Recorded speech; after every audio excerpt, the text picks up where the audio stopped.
Hello student, welcome to TNC exam preparation. TNC exam preparation में बहुत से स्टूडेंटों की ज़रूरत है इंग्लिश को लेकर के। सीयूसीटी के एग्ज़ामिनेशन में इंग्लिश में जो लैंग्वेज सब्जेक्ट लेने जा रहे हैं, जो हर एक यूनिवर्सिटियों के लिए ज़रूरी है, उस लैंग्वेज में इंग्लिश में 3 टाइप के क्वेश्चन आएंगे।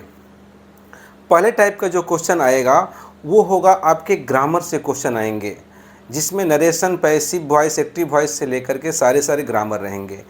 दूसरे जो सेक्शन में आएगा वो आएगा आपका पैसेज को लेकर के, पैसेज पैराग्राफ रहेगा, उसमें से क्वेश्चन आपको देखना होगा कि पैसेज को कैसे सॉल्व करें।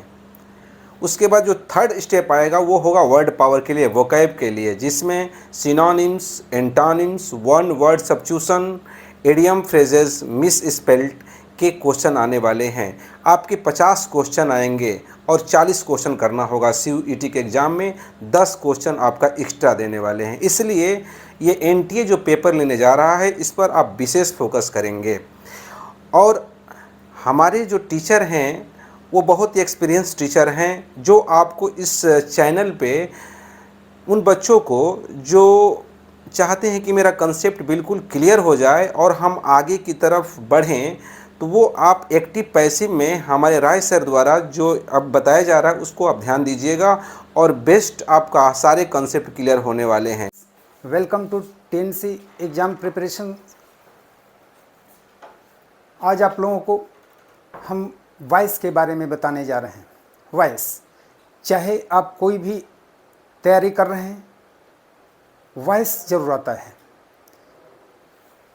वॉइस क्या होता है पहले आप ये जानिए। वॉइस को हम हिंदी में वाची के नाम से जानते हैं, लेकिन घबराने की कोई ज़रूरत नहीं। ये भी सेंटेंस है, लेकिन किसी की कही गई बात के रूप में नहीं, किसी के स्टेटमेंट के रूप में नहीं है, जनरल सा सेंटेंस है। He has completed his homework, ये सेंटेंस है। अब आपको ये जानना जरूरी है कि ये क्या है, कौन सा वॉइस है। हम डेली लाइफ में जो कुछ भी लिखते हैं, जो कुछ भी बोलते हैं, वो एक्टिव फॉर्मेट में बोलते हैं, एक्टिव वॉइस के रूप में बोलते हैं। क्योंकि हम कौन सा फार्मूला फॉलो करते हैं आपको पता होगा। सबसे पहले सब्जेक्ट, उसके बाद हेल्पिंग वर्ब, उसके बाद वर्ब, उसके बाद ऑब्जेक्ट। इसलिए बताना यह है कि जब किसी भी सेंटेंस के पहले सब्जेक्ट और बाद में ऑब्जेक्ट आता है तो वह एक्टिव वॉइस का होता है। आप इसको और आसानी से समझ सकते हैं।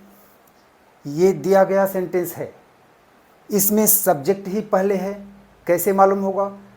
दिए गए सेंटेंस को हु लगा करके इंट्रोगेटिव बना लीजिए। हु का जो भी आंसर सेंटेंस के पहले है वो सब्जेक्ट है, क्योंकि आपको इतना तो मालूम होगा कि हु सब्जेक्ट को ही पूछता है। Who has completed his work, तो हु का आंसर होगा ही। और हु को छोड़ करके जितने भी इंट्रोगेटिव वर्ड्स होते हैं, क्वेश्चन वर्ड्स होते हैं, उनको लगाकर आप इसको इंट्रोगेटिव बना लीजिए। उसका आंसर अगर वर्ब के ठीक बाद है तो वही ऑब्जेक्ट है, वही ऑब्जेक्ट है। आगे देखेंगे आपको कुछ ऐसे भी सेंटेंस मिलेंगे जिसमें एक नहीं दो दो ऑब्जेक्ट मिलेगा, इसलिए ये करना बहुत जरूरी है।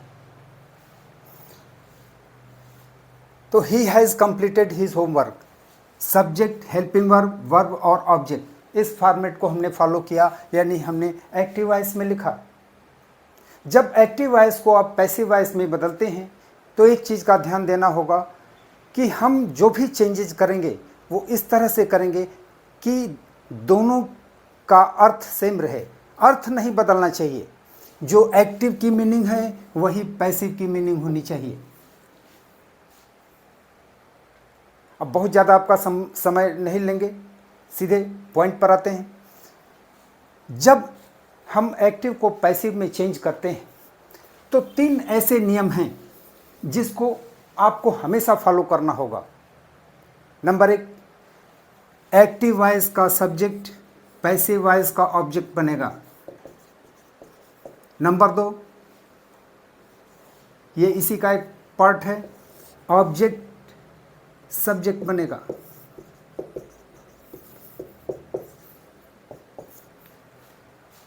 पैसिव वॉइस में चेंज करते समय एक्टिव वॉइस का सब्जेक्ट पैसिव वॉइस का ऑब्जेक्ट और एक्टिव वॉइस का ऑब्जेक्ट पैसिव वॉइस का सब्जेक्ट बनेगा।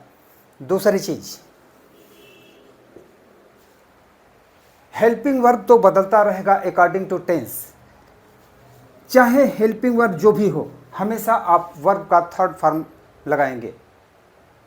Is, are, am, was, were, इससे कोई फर्क नहीं पड़ता है, आपको वर्ब का थर्ड फॉर्म ही यूज करना है। कैसे, हम आगे दिखाएंगे। इसके बाद जब आप ऑब्जेक्ट लिखेंगे तो उसके पहले आप बाई जरूर लगाएंगे। ये 3 चीज मेन है।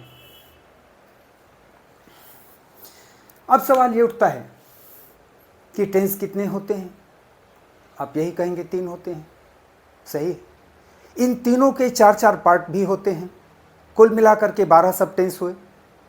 तो क्या 12 का पैसिव वॉइस बनता है? नहीं, 4 ऐसे होते हैं जिनका पैसिव वॉइस कभी नहीं बनता। उसको देख लीजिए।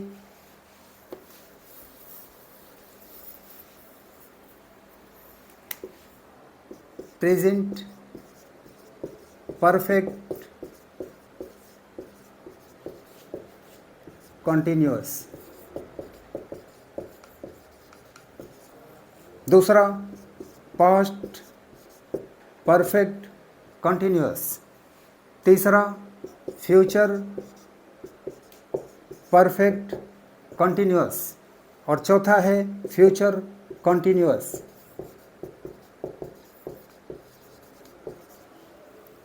इन चारों का पैसिव वॉइस कभी नहीं बनता, तो बाकी 8 का बनता है।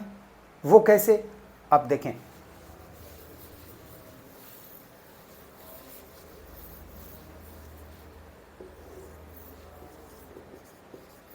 एक्टिव पैसिव,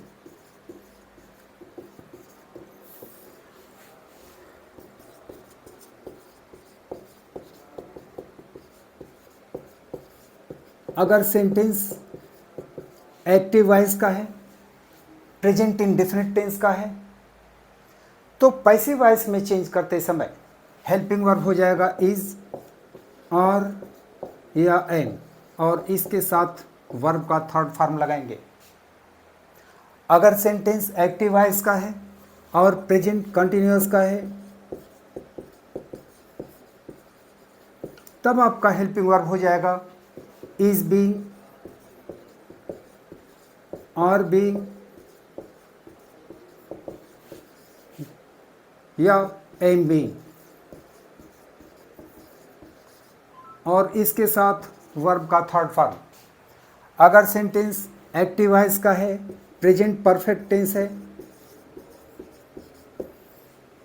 तब आपका हेल्पिंग वर्ब हो जाएगा पैसिव वॉइस के लिए हैव बीन या हैज बीन।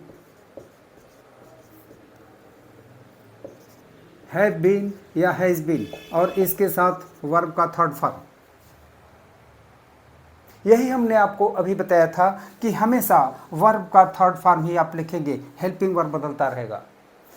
सिस्टम वही है कि सिंगुलर नंबर के साथ जो लगता था सिंगुलर नंबर के साथ वही लगेगा, प्लूरल नंबर के साथ जो लगता था वही लगेगा, उसमें कोई चेंज नहीं है।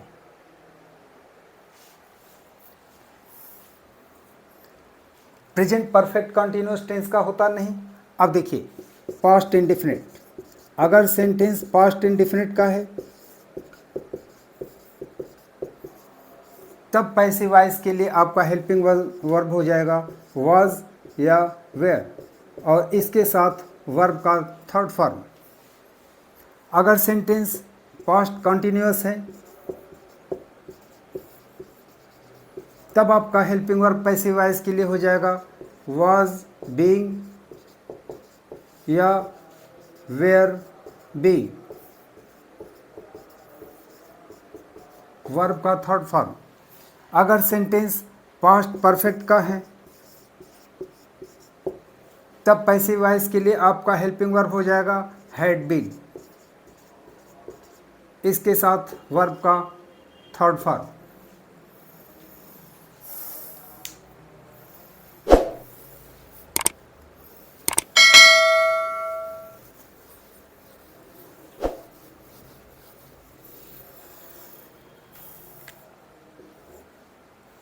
अगर सेंटेंस फ्यूचर इंडेफिनिट है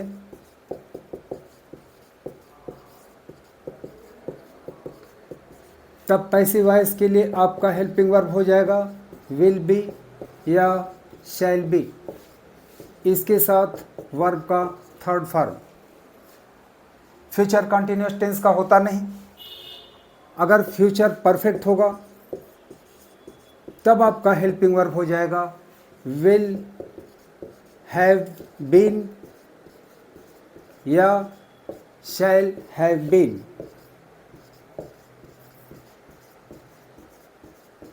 और इसके साथ वर्ब का थर्ड फॉर्म।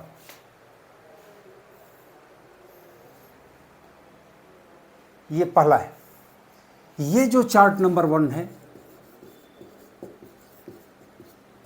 ये बेस्ड ऑन टेंस है, बेस्ड ऑन टेंस।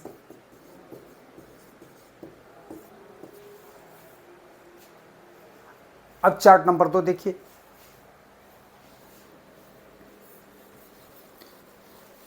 अभी आपसे हमने बताया था कि एक्टिव वॉइस का सब्जेक्ट पैसिव वॉइस का ऑब्जेक्ट बनेगा।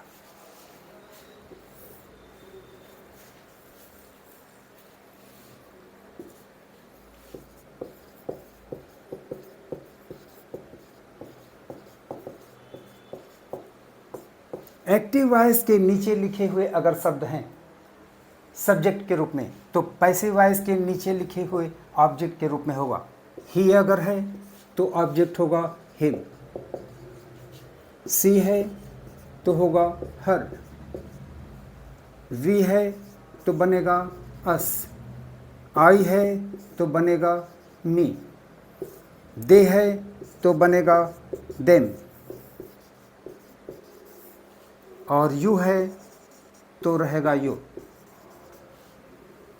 सब बदलेगा लेकिन यू सेम रहता है, यू में कोई भी चेंज नहीं।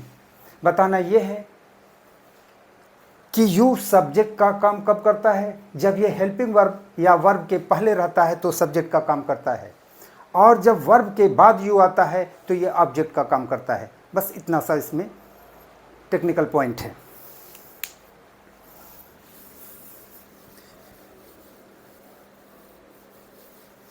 अब आप देखेंगे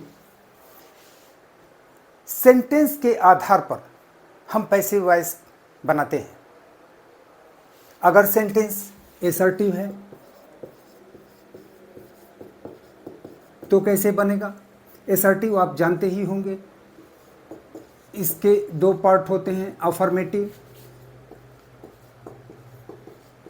और निगेटिव। जब कभी भी आपसे बात की जाएगी एसर्टिव की तो आप समझिएगा कि अफर्मेटिव और निगेटिव दोनों पर बात लागू होती है। He is helping me, he is helping me assertive sentence है। एसर्टिव का कौन सा? अफर्मेटिव है। जब आप पैसिव वॉइस बनाएंगे तो क्या करेंगे? ऑब्जेक्ट को सब्जेक्ट के रूप में चेंज करेंगे। तो अगर सब्जेक्ट ये ऑब्जेक्ट अगर मी है तो सब्जेक्ट क्या बनेगा? आई। इज बीइंग, इज के साथ वर्ब में आईएनजी किस टेंस का होता है? Present continuous. Present continuous tense में पैसिव वॉइस के लिए होगा आई के साथ एम बीइंग, वर्ब का थर्ड फॉर्म हेल्प्ड, ऑब्जेक्ट से पहले बाई, ही का object him. I am being helped by him. और भी देखिए,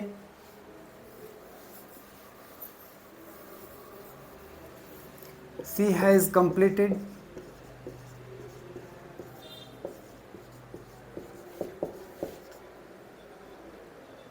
हर होमवर्क।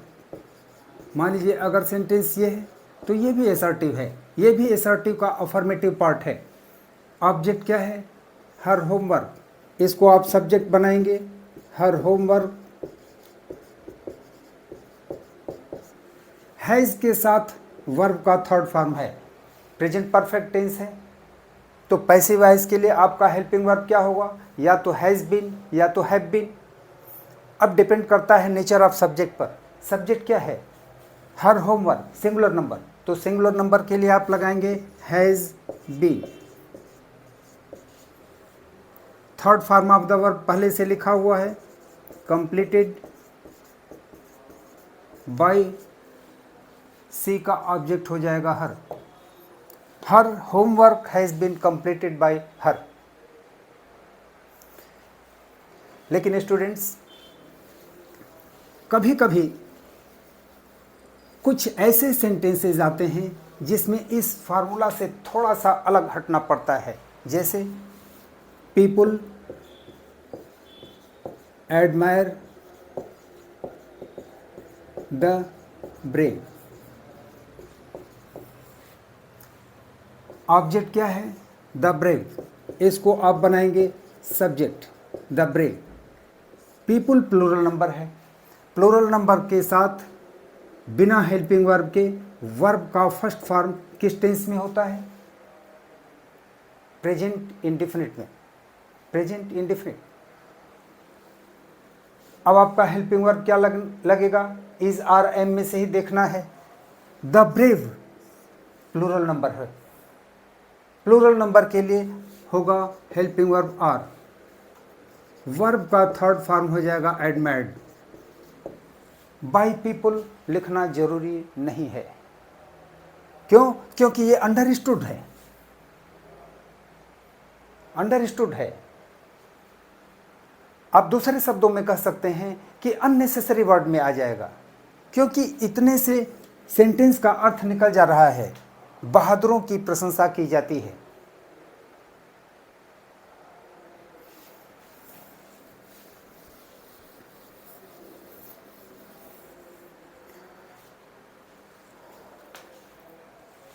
अब देखिए इंट्रोगेटिव सेंटेंस।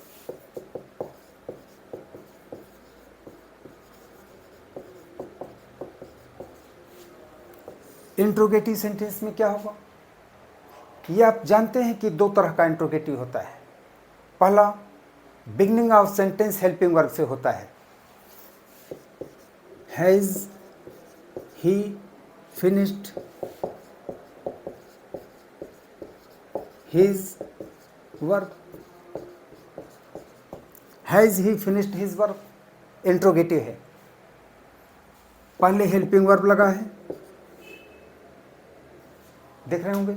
इसके बाद सब्जेक्ट है, इसके बाद वर्ब है, उसके बाद ऑब्जेक्ट है, इसके बाद मार्क ऑफ इंट्रोगेशन है।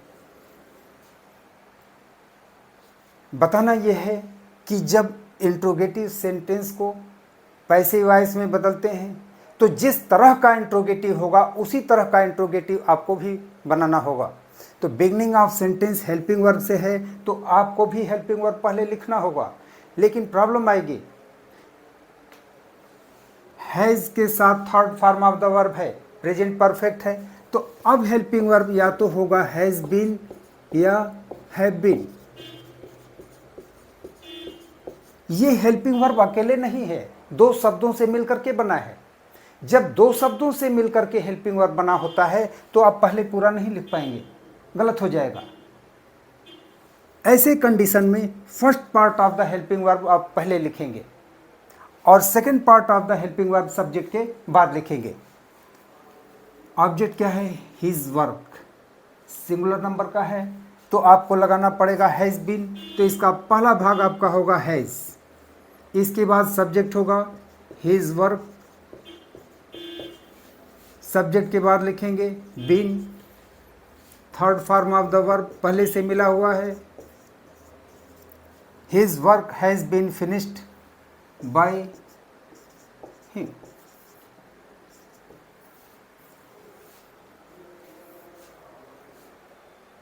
ठीक है। अगर यही अकेला होता हेल्पिंग वर्ब तो आप पहले लिख देते।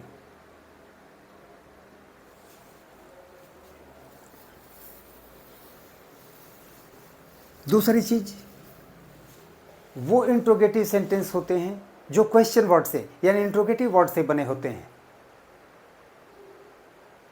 जैसे when did he do his work? When did he do his work? तो इसको जब आप पैसिव वॉइस में चेंज करेंगे तो जो क्वेश्चन वर्ड है वही आप फिर लिख देंगे, नो चेंज। लेकिन इसके बाद आपको हेल्पिंग वर्ब लिखना होगा। ये डिड हेल्पिंग वर्ब किस टेंस का है? Past indefinite. तो पैसिव वॉइस के लिए आपका हेल्पिंग वर्ब होगा वाज या वेयर। देखते हैं क्या लगाया जा सकता है। सब्जेक्ट, हिज वर्क सब्जेक्ट बनेगा यानी सिंगुलर नंबर है तो क्या लगेगा? Was. When was his work done by him, ये होगा। हर इंट्रोगेटिव वर्ड के लिए यही फार्मूला होगा, केवल हु को छोड़कर। हु को छोड़कर, हु में ये फार्मूला नहीं चलेगा, क्योंकि आपको पता है कि हु तो सब्जेक्ट को ही पूछता है, हु सब्जेक्ट की ही बात करता है। तो जब किसी सेंटेंस में हु पहले से लगा है तो इसका मतलब कि सब्जेक्ट है ही नहीं है, और जब सब्जेक्ट नहीं है तो ऑब्जेक्ट बनेगा कैसे? यही चीज देखना है। Who teaches you, who teaches you, तुम्हें कौन पढ़ाता है? हु इंट्रोगेटिव वर्ड है, सब्जेक्ट से रिलेटेड है, इसलिए सब्जेक्ट इसमें है नहीं, तो इसको ऑब्जेक्ट बनाना पड़ेगा। और ऑब्जेक्ट बनाते समय हम रूप परिवर्तन करते हैं, चेंज ऑफ द फॉर्म करते हैं यू को छोड़कर। तो इसका भी हम रूप परिवर्तन करेंगे तो हु बदल जाएगा होम में। और ऑब्जेक्ट से का भी काम कराना है, तो जब ऑब्जेक्ट का काम कराना है तो बाई लगाना पड़ेगा, बाई होम। लेकिन समस्या ये आती है कि इसको हम लिखे कहाँ, क्योंकि ये डबल रोल प्ले कर रहा है, इंट्रोगेटिव का भी और ऑब्जेक्ट का भी। तो इसको हम पहले लिखते हैं by whom. Present indefinite tense का है, इसलिए इज आर एम का यूज करना पड़ेगा हमको। देखते हैं सब्जेक्ट क्या बन सकता है। यही ऑब्जेक्ट है जो सब्जेक्ट बनेगा यू, तो यू के लिए होगा are, by whom are you taught.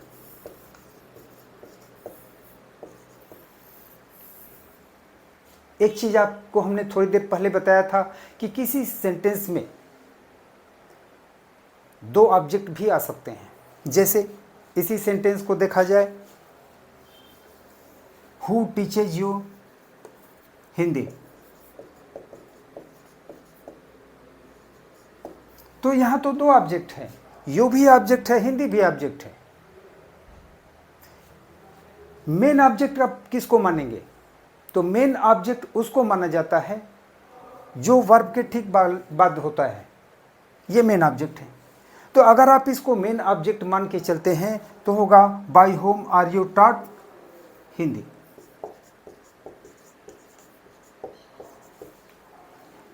लेकिन आपके पास एक लॉजिक भी है कि क्या हुआ, ये सेकेंडरी ऑब्जेक्ट है, हम इसी को बनाएंगे। बनाइए। तो क्या करना होगा? बाई होम, अब तो ये सिंगुलर नंबर है, क्या लगेगा? इज, सब्जेक्ट आपने बना दिया Hindi, third form of the verb भी हो गया टॉट। लेकिन मेन ऑब्जेक्ट अपने जगह पर जब आप रखेंगे तो उसके बीच में आपको टू लगाना होगा। By whom is Hindi taught to you. दोनों इसलिए बताया जा रहा है कि एग्जामिनेशन में ऑप्शन क्या आएगा उस पर आपको डिसीजन लेना होगा। इसलिए दोनों चीज़ें जानने जरूरी है।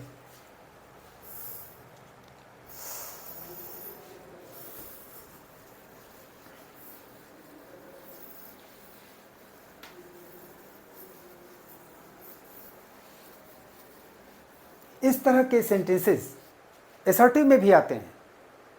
वहाँ भी यही फार्मूला है कि मेन ऑब्जेक्ट जब अपनी जगह पर रहेगा, सेकेंडरी ऑब्जेक्ट को आप सब्जेक्ट बनाएंगे तो मेन ऑब्जेक्ट के पहले टू लगाएंगे, जैसा कि इसमें आपने लगाया था। अब है imperative sentence.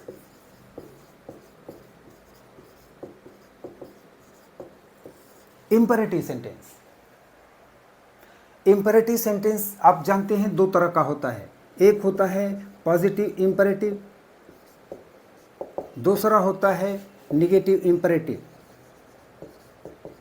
Negative imperative, positive imperative में वर्ब के फर्स्ट फॉर्म से वाक्य की शुरुआत होती है। जैसे bring me a glass of water.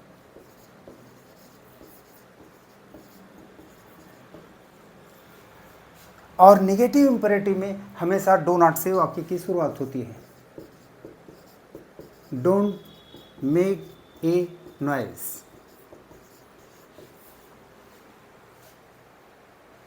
अब इसको पैसिव वॉइस में कैसे चेंज करेंगे? सबसे पहले आप पॉजिटिव इंपेरेटिव को देखिए। आपको पता है कि इंपेरेटिव सेंटेंस होता क्या है? इसको कहते तो हैं आदेशात्मक या आज्ञा सूचक वाक्य, लेकिन ऐसा नहीं है कि इसमें आप ऑर्डर देते हैं या ऑर्डर लेते हैं। नहीं, इसमें आप किसी को ऑर्डर दे सकते हैं, किसी को सुझाव या सलाह भी दे सकते हैं, किसी से रिक्वेस्ट भी कर सकते हैं और किसी को कोई काम करने से मना भी कर सकते हैं। सब कुछ इसमें है। लेकिन कोई भी नियम अपने टाइटल पर बनता है और टाइटल है आदेशात्मक। ठीक है, आदेश किसको दिया जाता है? सामने वाले को। और सामने वाले लोग 6 तरह के होते हैं। तुम लोग, तुम सभी लोग, आप लोग, आप सभी लोग 6 हुए। और सबकी इंग्लिश होती है यूं। यही कारण है, यही लॉजिक है कि इंपेरेटिव सेंटेंस में यू को लिखा नहीं जाता। यू हिडन होता है, लेकिन पैसिव वॉइस में इसको बाहर किया जाता है। देखिए, वर्ब का फर्स्ट फॉर्म यू के साथ ही ऐसा होता है। यहां डो नॉट है, ये भी यू के साथ होता है। अब आपको देखना है कि दिया गया सेंटेंस क्या है। ऑर्डर से रिलेटेड है, रिक्वेस्ट से रिलेटेड है या फिर सजेशन से है। जैसा होगा आप वैसा बनाएंगे। Bring me a glass of water, मुझे एक गिलास पानी लाओ। ऑर्डर। यू आर ऑर्डर्ड, ये आपने कर दिया। अब ये पहला वर्ब आपको मिलेगा तो बीच में आपको लगाना है टू। जब टू लगता है तो इसके बगल में जो भी वर्ब आता है उसका फॉर्म चेंज नहीं होता, न सेकेंड फॉर्म में, न थर्ड फॉर्म में, न आईएनजी फॉर्म में। वो अपने इन्फिनिटिव फॉर्म में हो जाता है। To bring me a glass of water. You are ordered to bring me a glass of water.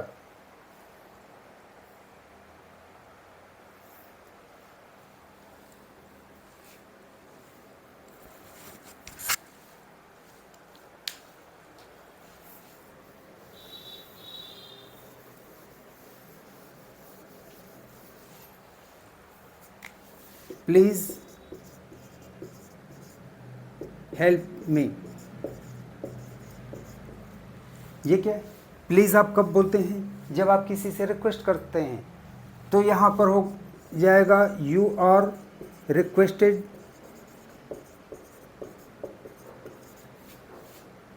To help me,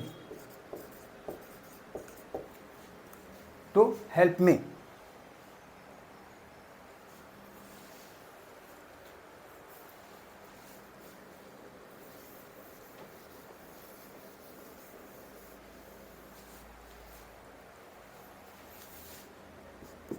take this medicine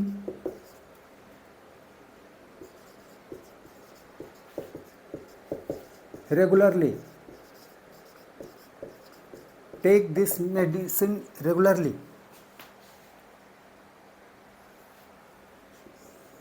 ये क्या लग रहा है? Advice. You are advised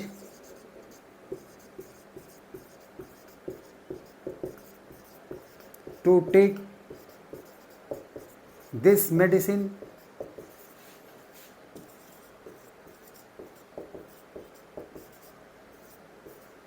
regularly.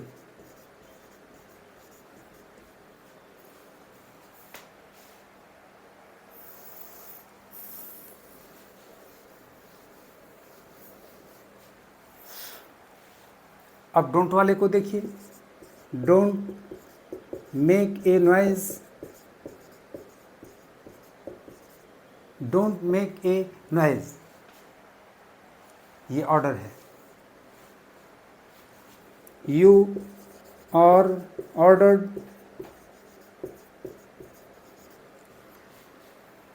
अब डू खत्म हो जाएगा, डू नहीं रहेगा। टू आपको लिखना पड़ेगा, लेकिन आपको पता है कि टू नॉट के पहले नहीं, वर्ब के पहले लिखा जाता है, यानी टू इन दोनों के बीच में लिखा जाएगा। You are ordered not to make a noise.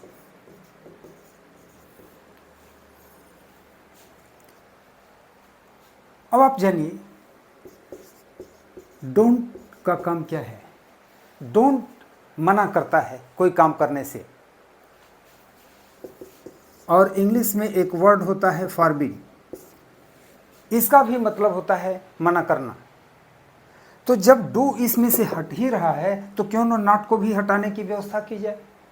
तो पूरा डू नॉट को आप हटा दीजिए और ऑर्डर, रिक्वेस्टेड, एडवाइज्ड, ये सब खत्म कर दीजिए।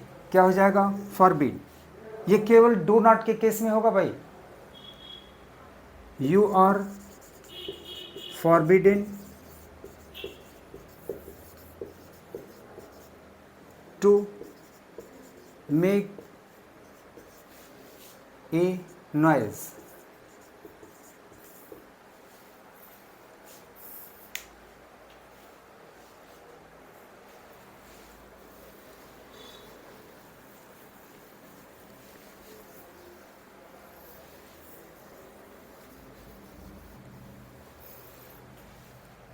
जितना भी हमने एग्जाम्पल दिया है, इसमें से कुछ क्वेश्चंस कभी न कभी एग्जाम्स में आए हुए हैं। जैसे people admire the brave, admire the brave, हर तरह के एग्जाम में ये आता है। एक बार फिर से इसको बता देते हैं। द ब्रेव ये सब्जेक्ट बन गया, प्लूरल नंबर का है, वर्ब का फर्स्ट फॉर्म है, प्रेजेंट इंडिफिनिट टेंस का है, इसलिए इजारा में से कुछ अप्लाई करना होगा। द ब्रेव खुद ही प्लूरल नंबर का है, इसलिए इसके साथ हो जाएगा आर एडमायर्ड, ये आपका बनेगा। अब आप एक सवाल भी कर सकते हैं हमसे कि ऑप्शन में अगर बाय द पीपुल दिया है तो, अगर दिया है तो आप कर दीजिए, लेकिन आप स्टैंडर्ड फॉर्मेट जानिए कि ये होगा। इसलिए हमने बता दिया है कि बाय पीपुल नहीं देते हैं तो बच्चे कहते हैं क्वेश्चन गलत है, एक अलग बखेड़ा, ऐसा कुछ नहीं है। बाय पीपुल लिखेंगे ठीक है, नहीं तो ये तो है ही है।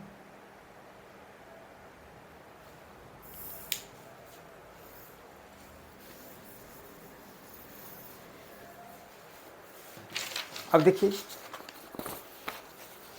कुछ क्वेश्चंस जो आए हुए हैं, they looted the house,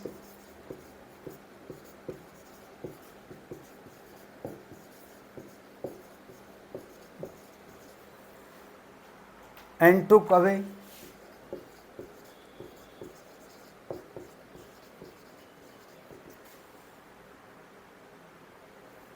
the things.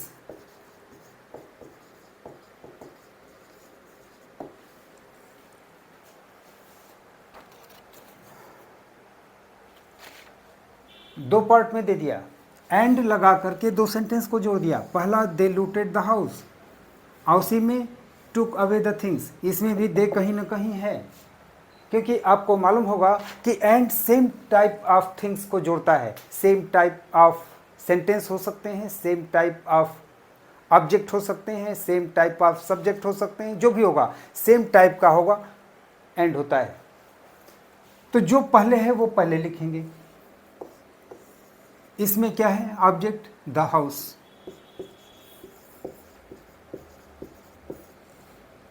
Second form of the verb है, यानी पास्ट इंडेफिनिट टेंस का है, तो क्या लगेगा? वाज। ये सेकेंड फॉर्म में है तो थर्ड फॉर्म में भी यही है। द हाउस वाज लूटेड,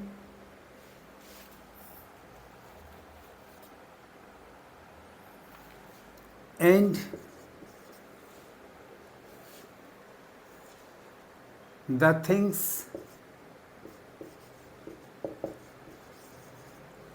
ये प्लूरल नंबर है, ये भी पास्ट इंडेफिनिट टेंस का है, लेकिन यहाँ पर क्या लगेगा? Were. The things were taken away, taken away.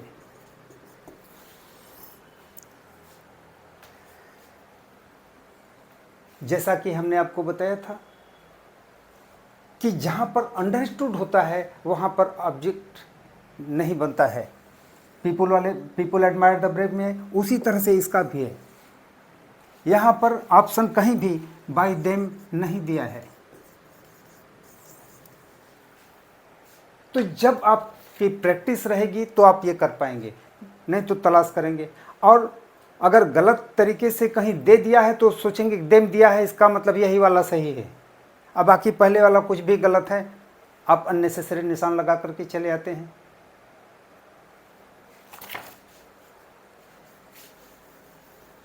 तो इसका परफेक्ट क्या है? The house was looted and the things were taken away.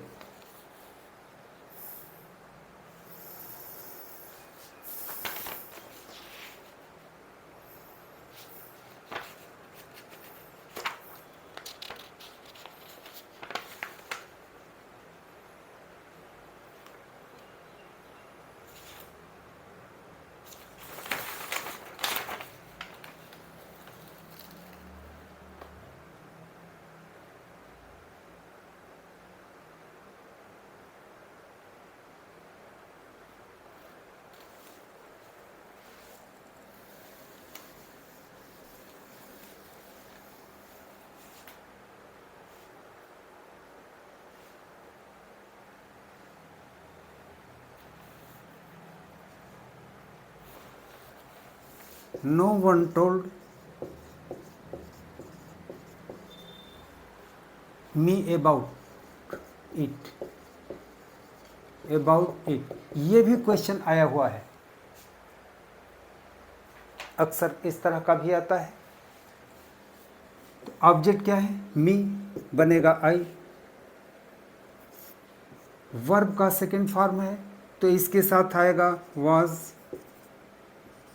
Told.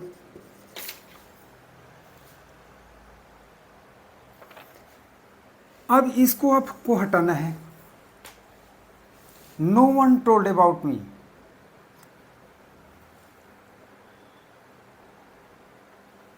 I was told.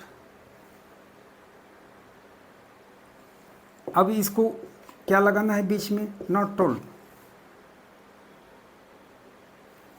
About it. No one हट गया। इस नो वन को हटा करके आपने एक नॉट लगा दिया। I was not told about it, मुझे इसके बारे में नहीं बताया गया। इसका मतलब क्या था? किसी ने मुझे इसके बारे में नहीं बताया था, बात तो ही अर्थ नहीं बदला।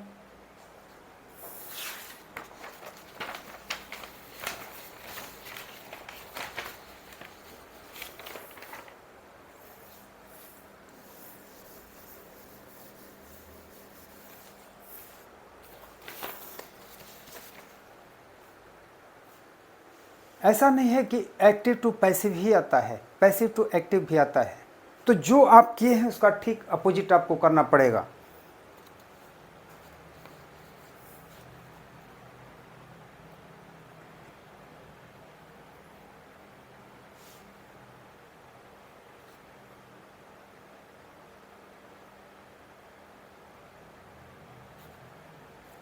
The person was arrested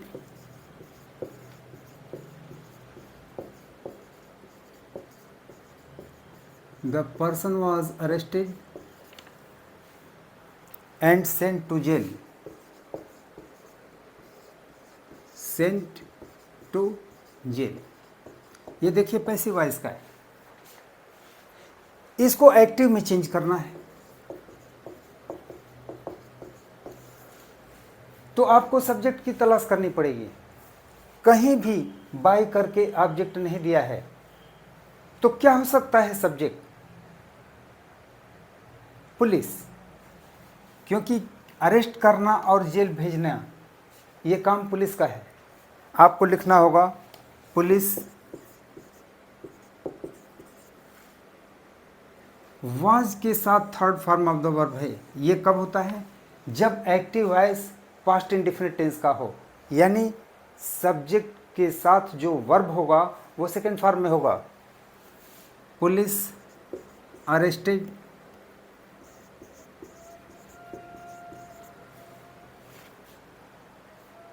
the person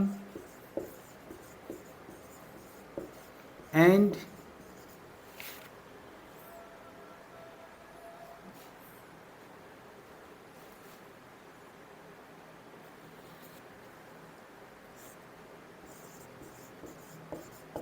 sent to jail. Police arrested the person and sent to jail.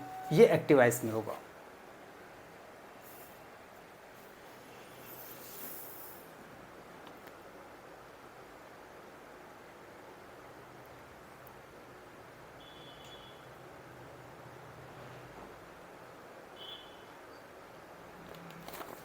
एक और देखते हैं।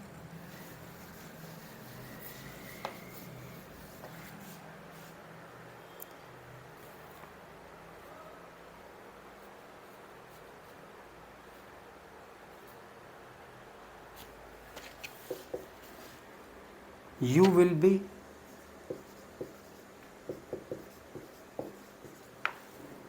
looked after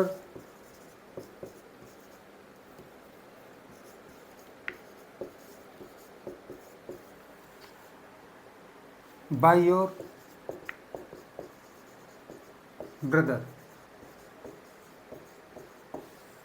बाई के बाद ये शब्द लगा है योर ब्रदर, तो एक्टिव वॉइस बनाते समय इसको सब्जेक्ट बनाएंगे योर ब्रदर।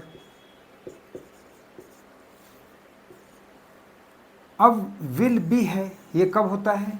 जब सेंटेंस में विल या सेल लगा हो, यानी फ्यूचर इंडेफिनिट टेंस का हो। पैसिव वॉइस में तभी विल बी सेल भी हो जाता है।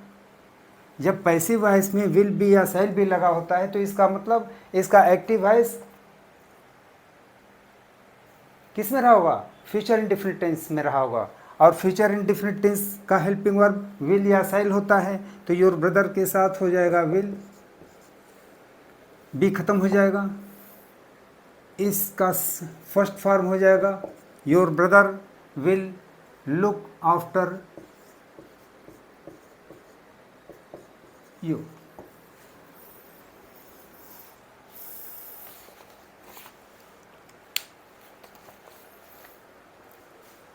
तो इस तरह से स्टूडेंट्स आज का इतना ख़त्म हुआ। आप प्रैक्टिस करते रहें और बीच बीच में वॉइस से संबंधित बहुत सारी चीज़ें हम आपको भेजते रहेंगे। आप भी अपना सलूशन भेजते रहेंगे, कहीं आपको प्रॉब्लम होगी उस पर डिस्कस होता रहेगा। Thanks for your cooperation.